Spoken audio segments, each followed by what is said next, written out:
வணக்கம் ஸ்டூடெண்ட்ஸ். இப்போ இந்த வீடியோ நம்ம பார்க்க போகிறது 10th மேத்ஸ் எக்ஸசைஸ் நம்பர் 7.5ல இருக்கக்கூடிய இந்த ஃபர்ஸ்ட் சம் தான் பார்க்க போகிறோம். வாங்க பார்ப்போம். The curved surface area of a right circular cone of height வந்து 15 சென்டிமீட்டர், பேஸ் டயாமீட்டர், ரேடியஸ் கிடையாது, டயாமீட்டர் கூட 16 சென்டிமீட்டர் இஸ் என்ன கேட்டுக்கோம், கர்வ்டு சர்ஃபேஸ் ஏரியா. ஓகேங்களா? ஸோ அப்போ first sum curved surface area of the sorry circular cone. ஓகேங்களா? CSA of cone என்ன formula? Pi r l. ஓகேங்களா? ஸோ பைன்றது நம்மளுக்கு வந்து கொஸ்டினில் ஆன்சரில் பார்த்தீங்கன்னா எல்லா இடத்துலையுமே பை இருக்குது. அப்போ பைக்கான வேல்யூவை நம்ம போடணும்னு அவசியமே இல்லை. ஆர் வந்து பார்த்தீங்கன்னா ஹச் வந்து 15, இங்கே வந்து டி தான் கொடுத்துருக்கான். ஸோ அப்போ ஸ்டேட்மெண்ட் நான் வந்து என்ன பண்ண போகிறேன், ஃபஸ்ட்டு அதை முடிக்க போகிறேன். டி வந்து 16 அப்படின்னா ஆர் வந்து என்னது D/2 8, ஹச் வந்து 15 சென்டிமீட்டரில் தான் கொடுத்துருக்கான். ஓகேங்களா? ஸோ இப்போ பையோட வேல்யூவுக்கு நான் அப்படியே ஒரிஜினல் டேட்டா என்னவோ அதே போடுறேன், பையனே போடுறேன். ஆர் வந்து பார்த்தீங்க அப்படின்னா 15, எல் வந்து பார்த்தீங்க அப்படின்னா எல்லுன்றது வேறு ஒன்றுமே இல்லை, நம்மளுக்கு இருக்கக்கூடிய அந்த ஸ்லாண்டிங் ஹைட்டு. ஸோ அப்போ l square equal to h square plus R square formula நம்மளுக்கு இருக்குது. ஓகேங்களா? ஸோ இந்த ஃபார்முலாவில் இந்த டேட்டாவை போட்டிங்கன்னா எனக்கு எல்லுக்கான டேட்டா கிடைக்கும். போடலாமா?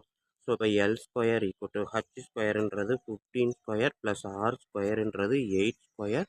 ஸோ இது வந்து 225 ப்ளஸ் 64 என்ன வரும், 289 வரும். L square equal to 289, L வந்து 17. ஓகேங்களா? 17 ஸ்கொயர் தான் 289. ஸோ அப்போ இந்த இடத்துல நான் 17 போட்டு 15 இன்ட்டு 17 மல்டிபிள் பண்ணுனா எனக்கு என்ன ஆன்சர் வரும் பாருங்கள். 45 உடன் இது 15 இல்லை 8. ஓகேங்களா? என்னது ரேடியஸ் தான், ஆர் வந்து ரேடியஸு 8.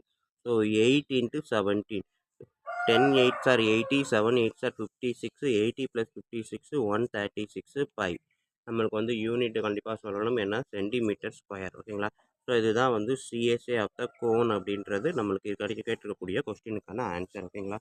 ஸோ கொஸ்டின் பார்த்தீங்கன்னா கொஞ்சம் கொடுத்துருக்க டேட்டாவை ஃபஸ்ட் நம்ம எடுத்து எழுதுவோம். நம்ம எடுத்துன்னு எப்போவுமே ஃபார்முலாவே எழுதி பழகிருக்கோம். ஸோ ஃபார்முலாவை எழுதி பழகிட்டீங்க அப்படின்னா ஃபார்முலாக்கான டேட்டா ஆரும் எல்லும் தேவை.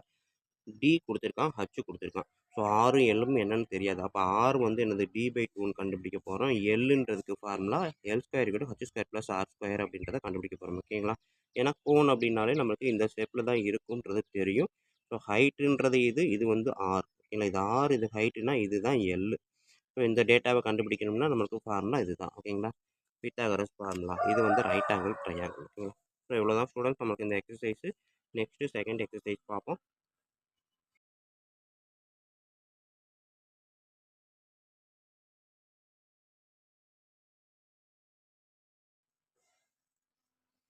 If two solid hemispheres of same base radius or units are joined together along their bases, then curved surface area of this new solid. ஓகேங்களா? ஸோ ஸ்டூடெண்ட் ஒன்றுமே இல்லை, என்ன கொடுத்துருக்கான் பாருங்கள். டூ சாலிட் ஹெமிஸ்பியர், ரெண்டு ஹெமிஸ்பியரை எடுத்து அதோட பேஸ் ரேடியஸ் 6 தான் ரெண்டுக்குமே. அப்படி இருக்கும்போது ரெண்டையும் ஒன்றா சேர்த்தோம் அப்படின்னா எனக்கு என்ன கிடைக்கும், ஒரு புதுசாக ஒரு ஸ்பியர் தான் கிடைக்கும். ஓகேங்களா? ரெண்டு ஹெமிஸ்பியரை ஜாயின் பண்ணால் ஒரு புது ஸ்பியர் கிடைக்கும். ஸோ அவன் கேட்டிருக்கிறது surface area of the new solid, surface area of the sphere. ஓகேங்களா? ஏரியா சர்ஃபேஸ் ஏரியாவுக்கான ஸ்பியருக்கான ஃபார்முலா என்ன, 4/r ஸ்கொயர் ஸ்கொயர் யூனிட். ஓகேங்களா? இதுதான். ஓகேங்களா? ஸோ இது வந்து சுற்றி கேட்டிருக்கான், பட் பார்த்தோன்னே ஈஸியாக அண்டர்ஸ்டாண்ட் பண்ணிட்டீங்கன்னா ஓகே தான். ஹெமிஸ்பியர், ரெண்டு ஹெமிஸ்பியரை ஒன்றா சேர்த்தா எனக்கு கிடைக்கக்கூடியது ஒரு ஸ்பியர். ஸோ அந்த ஸ்பியரோட surface area 4/r square formula. அவ்வளோதான். ஓகேங்களா? நெக்ஸ்ட் தேர்ட் சம் பாருங்கள். The height of a right circular cone whose radius is 5 cm and slant height is 13 cm. ஓகேங்களா? r = 5 கொடுத்துட்டான், ஸ்லாண்ட் ஹைட்டுனா எல் கொடுத்ததுக்கப்புறம் என்ன கேட்டிருக்கான், ஹைட்டு கேட்டிருக்கான். ஸோ வழக்கம் போல் நம்ம யூஸ் பண்ணக்கூடிய அந்த பித்தாகரஸ் ஃபார்முலா தான். செஞ்சிடலாமா? ஸோ பாருங்கள் third sum. L square equal to h square plus R square. ஓகேங்களா? எல் அவன் கொடுத்துருக்கான் என்னது 13 அப்படின்னு கொடுத்துட்டான். ஹச் தான் கேட்டிருக்கான். ஆர் வந்து 5 ஸ்கொயர் கொடுத்துட்டான். ஓகேங்களா? ஸோ அப்போ எனக்கு ஹச் ஸ்கொயரை மட்டும் வச்சுக்கிட்டேன் அப்படின்னா 13 ஸ்கொயர் அப்படின்றது 169. இந்த 5 ஸ்கொயர் அந்த சைடு போகும்போது -5 ஸ்கொயர்னு வரும். 5 5 25. So 169 - 25 144. H square equal to 144னா ஹச் வந்து எவ்வளவு, 12 சென்டிமீட்டர். ஓகேங்களா?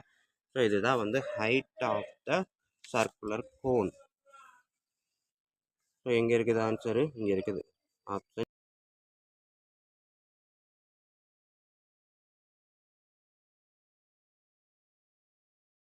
நெக்ஸ்ட் தேர்ட் சம் பாருங்க. The height of a right circular cone whose radius is 5 centimeter and slant height is 13 centimeter. ஓகேங்களா.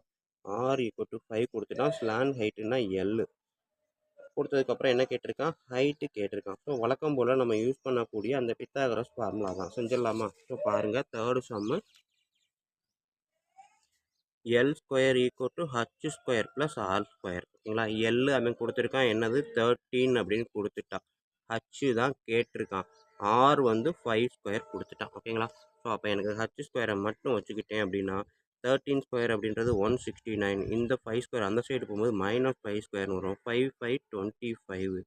So 169 - 25 144. H square equal to 144னா H வந்து எவ்வளவு 12 centimetre. ஓகேங்களா. ஸோ இதுதான் வந்து height of the circular cone. So எங்கே இருக்குது ஆன்சரு? இங்கே இருக்குது. Option A 12 centimetre. ஓகேங்களா ஸ்டூடெண்ட்.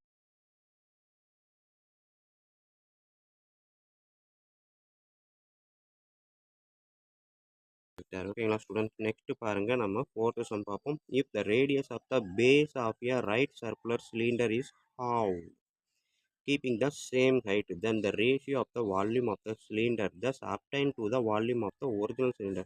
ஸோ புதுசாக கண்டுபிடிச்ச சிலிண்டருக்கும் ஒரிஜினல் சிலிண்டருக்கும் உள்ள ரேஷியோ என்ன அப்படின்னு கேட்டிருக்கான். ஒரிஜினல் சிலிண்டரில் பாதி தான் அடுத்த சிலிண்டர் அப்படின்னு சொல்லிட்டான். ஓகேங்களா.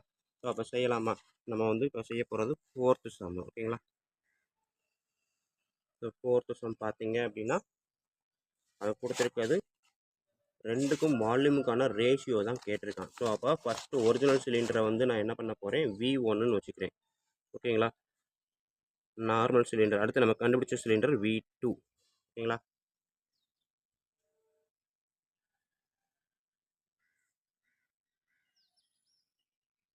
ஸ்டூடெண்ட் அந்த மாதிரி எடுக்கிறதுக்கு முன்னாடி இங்கே இருக்கிறத பாருங்கள். என்ன கேட்டிருக்கான், thus obtained to the volume of original cylinder. So original சிலிண்டரை V1ன்னு எடுத்துக்கிட்டேன் அப்படின்னா V1 தான் கீழே வரணும். ஓகேங்களா.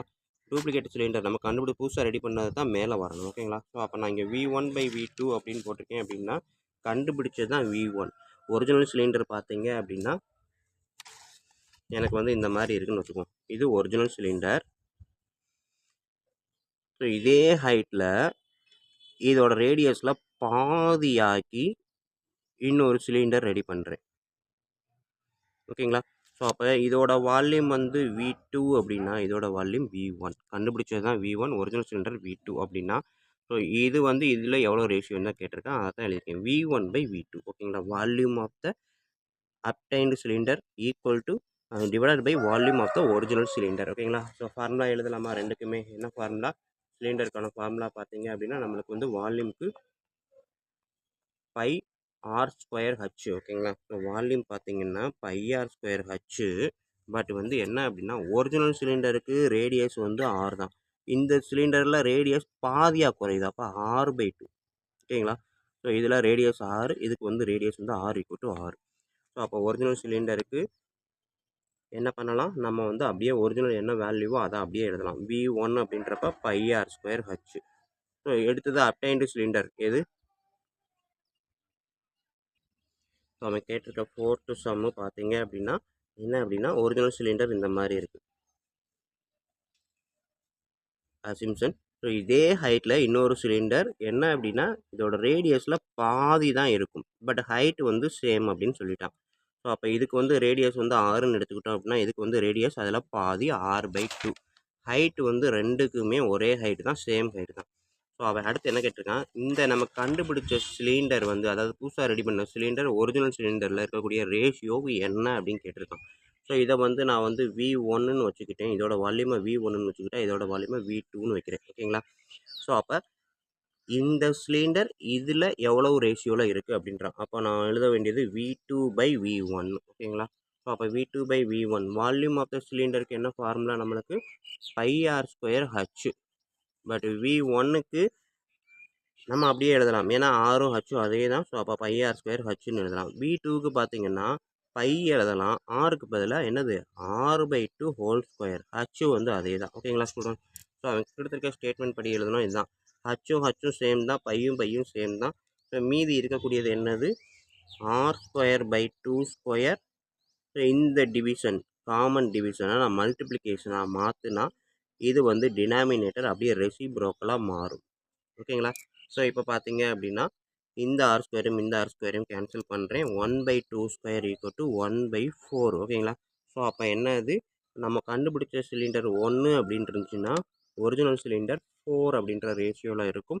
ஸோ அப்போ அப்டைன்டு சிலிண்டர் அவன் கேட்டிருக்கதை பார்த்தீங்கன்னா தெரியும். இங்கே 1/4 வந்திருக்கா? ஸோ இங்கே பாருங்கள், thus obtained to the volume of the original cylinder. ஓகேங்களா? Cylinder thus obtained. ஸோ இது வந்து to the volume of the original cylinder. அப்போ ஒரிஜினல் சிலிண்டர் தான் கீழே. அப்போ ஒரிஜினல் சிலிண்டர் 4ன்னு இருக்குது. ஸோ இதை ரேஷியோவில் எப்படி எழுதலாம்? 1:4 அப்படின்னு எழுதலாம். ஓகேங்களா ஸ்டூடெண்ட்ஸ்? இவ்வளோ தான் இங்கே இருக்கக்கூடிய சாய்ஸ் பார்த்தீங்கன்னா ஆப்ஷன் பி. ஓகேங்களா? ஸோ இவ்வளோ தான் நம்மளுக்கு இருக்கக்கூடிய இந்த எக்ஸசைஸு. ஸோ வீடியோ பார்த்தீங்க அப்படின்னா கண்டிப்பாக ஈஸியாக புரிஞ்சிருந்துச்சு அப்படின்னா தயவுசெய்து லைக் பண்ணுங்கள், கமெண்ட் பண்ணுங்கள். அதோடு இல்லாமல் உங்கள் நண்பர்களுக்கு ஷேர் பண்ணுங்கள். அவங்களும் பயனடைவாங்க, கூடவே நானும் பயனடைவேன். நன்றி. அடுத்த வீடியோவில் மீட் பண்ணுவோம்.